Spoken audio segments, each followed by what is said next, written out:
Hola, en esta tercera sesión vamos a ver cómo armar un prep por clashes.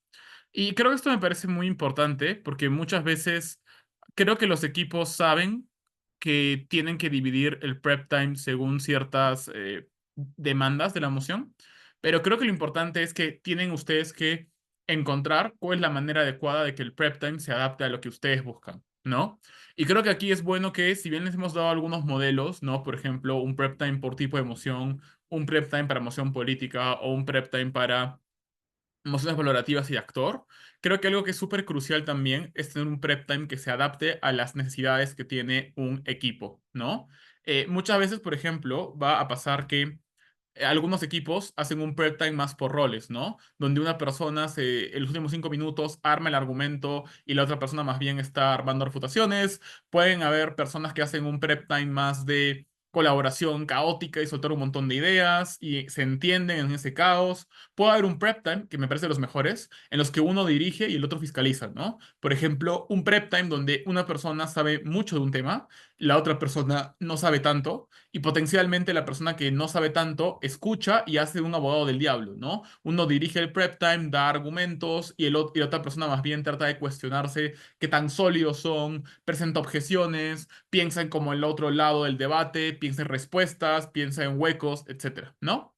La idea es que puedan personalizar el estilo de prep time, pero con tal de que queden dos cosas súper claras. La primera es que se entiendan y que no haya cosas que se acuerden en el prep time, pero luego no se vean reflejadas en el caso. Pero segundo, que lo básico del prep time, ¿no? Que es identificar las cargas de prueba del debate, los clashes y las contribuciones necesarias para ganar esas cargas y esos clashes, esté suficientemente desarrollado. Esto sí o sí tiene que estar en cualquier estilo de prep time. Lo que vamos a ver ahora es las diferentes formas de abordar un prep time según lo que probablemente pueden estar buscando, ¿no? Hay la opción, por ejemplo, de un prep time por clashes. También puede haber un prep time por actores, ¿no? O incluso un prep time por argumentos. Y esto se puede adaptar para las cámaras bajas. Lo que veremos en este tercer taller es el prep por clashes. En el siguiente veremos por actores y argumentos. Y finalmente veremos básicamente prep time de cámaras bajas. Ok, sobre el prep por clashes.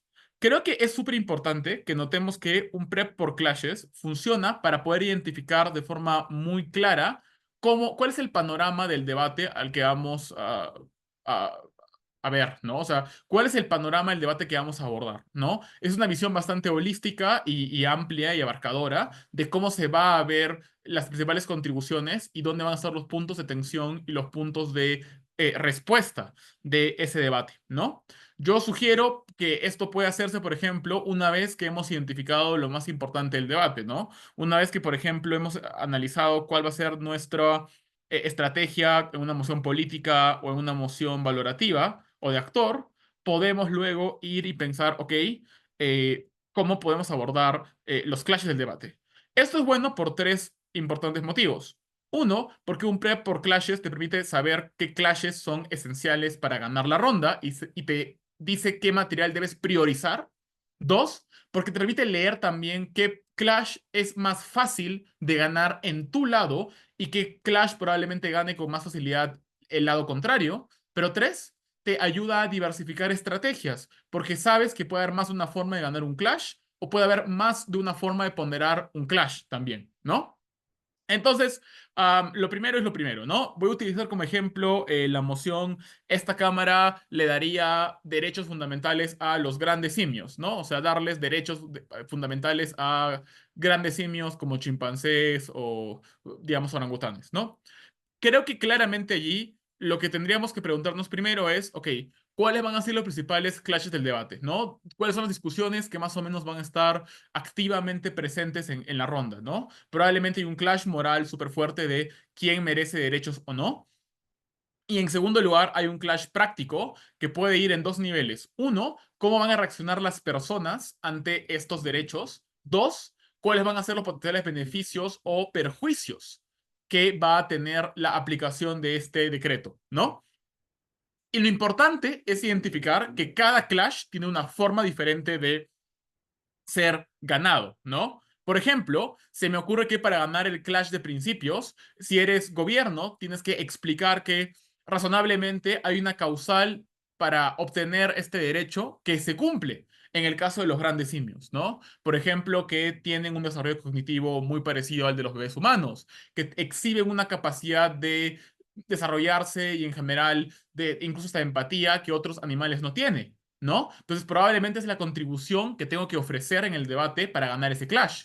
En cambio, oposición probablemente va a sacar un clash, pero va a sacar una contribución en el clash sobre cómo hay cosas exclusivas de los seres humanos que los hacen merecedores de esos derechos y que los grandes simios no tienen. Por ejemplo, la capacidad de emitir consentimiento, de ser actores racionales, de poder también cumplir con los derechos de alguien más, ¿no? Un simio no puede cumplir con los derechos de un humano, pero un humano puede cumplir con los derechos de un humano.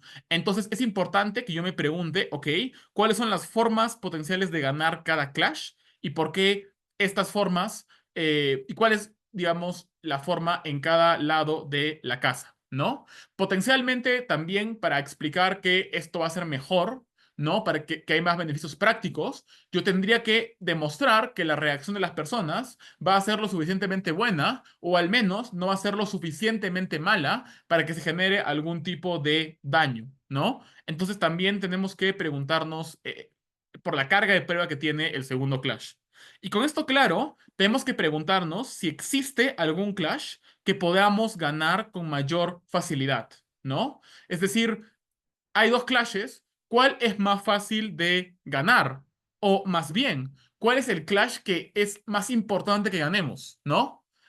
Yo creo que en muchos casos podríamos pensar que el clash, ¿no? De los derechos, potencialmente es el clash más importante, ¿no? Porque es un clash que finalmente tiene una suerte de precondición, ¿no? O sea, si yo muestro que alguien es merecedor de derechos, aun cuando no reciba alguna suerte de beneficio práctico, igual parece legítimo darle ese derecho a la persona, ¿no? Póngase a pensar, ¿no? Si es que yo, por ejemplo, estoy en una zona de guerra y hay una minoría que no tiene derechos, probablemente deberíamos darle derechos a esa minoría, aun si eso va a generar más guerra, más conflicto, más violencia. Entonces, probablemente am, sería razonable priorizar ese clash por encima de los otros clashes, ¿no? Ignoren que literalmente mis lentes se acaban de romper en pleno video porque esa es mi suerte. Pero bueno, como les estaba diciendo hace un momento, potencialmente, ese es el clash que se puede ganar con más facilidad, o al menos es el clash que va a tener más relevancia dentro del debate. Si esto es cierto, entonces yo tengo que preguntarme, ok, ¿cuál es la carga de prueba que tiene mi lado para ganar ese clash?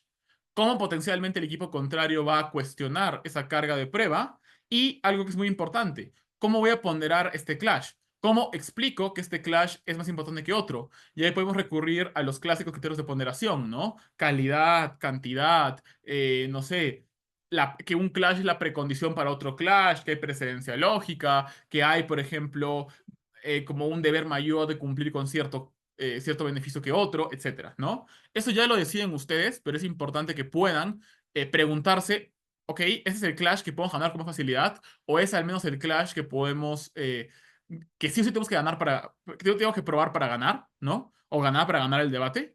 Y a partir de eso, identificar cuál es la carga de prueba que tiene ese clash y sobre todo cómo poder ponderarlo por encima de otros, ¿no? Y ahí también pensar en dos cosas finales, ¿no? Uno, ¿cómo puedo yo mitigar el otro clash, ¿no? Puedo decir nuevamente que al fin y al cabo, si yo cumplo derechos fundamentales, eso es suficiente y no me importan las consecuencias prácticas, pero también puedo involucrarme con el otro clash y decir que hay suficientes beneficios prácticos que van a recibir los grandes simios, ¿no? Como, no sé, más protección de la naturaleza, y es probable que la mayoría de humanos no se queje o no haga grandes problemas y por lo tanto no haya un gran como revuelo, y de alguna otra manera estoy mitigando el otro clash, ¿no? Y eso es importante. Si es cierto que el lado contrario tiene un clash con el que probablemente tiene más chances de ganar, entonces potencialmente hay que preguntarse, ok, ¿cómo el otro equipo va a ponderar el otro clash? Ese clash que yo no estoy tratando de ganar con tanta fuerza. Y ahí yo puedo ser estratégico también y decir, mira, el daño que va a presentar oposición en el clash de beneficios y perjuicios prácticos, es un daño que podemos mitigar con facilidad y por lo tanto no es tan importante. Entonces, yo puedo ponderar mi clash sabiendo lo que el equipo contrario va a hacer o para ganarme dentro de ese clash, o para ganar el otro clash y para ponderarlo. Saber esto desde el prep time me da más herramientas en debate y es exactamente lo que requerimos para poder ganar clashes y es el prep time justamente por clashes.